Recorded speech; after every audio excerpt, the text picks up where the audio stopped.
My name is Harold Bennett. I am 72 years old. If you search my name, you'll find success stories, companies built from scratch, awards, recognition, interviews about discipline and ambition. But today, I don't want to talk about my success. I want to talk about what it cost me. I have always been competitive. As a boy, I wanted to win. As a student, I wanted to lead. As a man, I wanted to dominate the market. To me, life was a race, and slowing down meant losing. So I ran, and I ran fast. When I got married, I made a promise to my wife. I will give you the best life possible. And I did. A large house, luxury vacations, financial security. But I forgot something important. I gave her comfort. I didn't give her time. I remember something my daughter once asked me. She was 6 years old. She looked at me one evening and said, "Daddy, do you live at the office or here?" I laughed, but she wasn't joking. She genuinely didn't know where I belonged. That question should have stopped me. It didn't. I came home late every night. The children were asleep. I would kiss their foreheads quietly and whisper, "I'm doing this for you."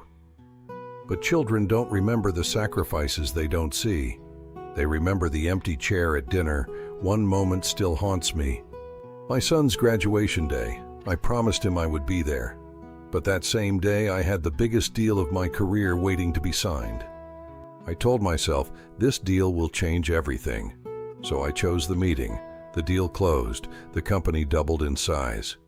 That night, my son said only one sentence. "It's okay, Dad. Work is important." He didn't sound angry. He sounded distant. That scared me more than anger ever could. Because when children stop complaining, it usually means they've stopped expecting. Years passed. The business grew. My name became known. But my phone rang less at home. Family visits became shorter. There was respect, but there wasn't closeness. Then my wife became ill. I sat beside her hospital bed holding her hand. The machines beeped softly in the background. She looked at me and said, "Harold, you gave us everything. I just wish we had more time together." That sentence broke something inside me. Because for the first time I realized time was the one thing I could never earn back. After she passed, I did something I had never done before. I cleared my calendar. I stepped away from meetings. I resigned from boards. And I sat in my own backyard, in silence. For decades I had been chasing growth. Now I was learning stillness. Today I play chess with my grandson. I attend small family dinners. I listen more than I speak. I no longer measure life in revenue charts. I measure it in laughter, in unhurried conversations, in moments where no one checks the clock. So today, I introduce myself differently. My name is Harold Bennett. I built an empire, but I learned too late how to build a home. If you are chasing success right now, I understand you. Ambition is not wrong. Hard work is not wrong. But neglect is dangerous. Because one day you might reach the top and look around, only to realize you climbed alone. The office can replace you in weeks, but your absence in your family's life can last forever. I understood life too late. I hope you understand it in time. You stop planning decades ahead. You start counting what's left, not what's next. At this age, mornings feel different. I wake up before the sun rises. The house is quiet, no ringing phones, no urgent emails, no investors waiting. Just silence, and in that silence, look, memories get louder. Sometimes I walk through my house slowly. I pass the office room where I used to work late at night.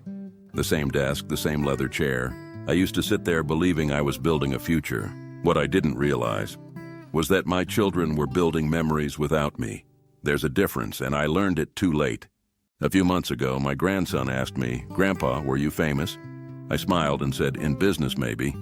He looked at me and asked, "But were you there?" That question hit me harder than any business failure ever did. Because children don't measure you by your titles. They measure you by your presence. I used to believe that providing was love, that paying the bills was love, that building security was love. And yes, it is part of love, but love also needs time. It needs attention. It needs eye contact at the dinner table. It needs sitting on the floor and playing even when you're tired. It needs listening without checking your watch. If I could go back to my 35-year-old self, standing in a sharp suit full of ambition, I wouldn't tell him to stop working. I wouldn't tell him to give up his dreams.